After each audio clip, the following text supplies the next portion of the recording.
Hello everyone.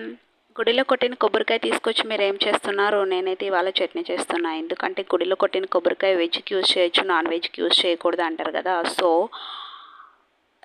నేనైతే చట్నీ ఇలా చేస్తున్నానండి. చూడండి, ఆయిల్లో ఎండుమిర్చి, జీలకర్ర, పచ్చిమిర్చి, టమోటా, కొబ్బరి, ఆనియన్స్ వేసి బాగా వేయించాలి. తర్వాత పసుపు, కొత్తిమీర, కరివేపాకు కూడా వేసుకోవచ్చు ఇష్టమైతే, ఎందుకంటే టేస్ట్ అయితే చాలా బాగుంటుంది కొత్తిమీర కరివేపాకు వేస్తే. బ్రౌన్ కలర్ వచ్చేదాకా బాగా వేయించాలండి. నేనైతే కొబ్బరికాయ హాఫ్ యూజ్ చేస్తున్నాను. నెక్స్ట్ మొత్తం అన్నీ మిక్సీ జార్లో వేసేసి మిక్సీ పట్టుకోవడమే. తగినంత సాల్ట్ వేసుకోవడం మర్చిపోకండి.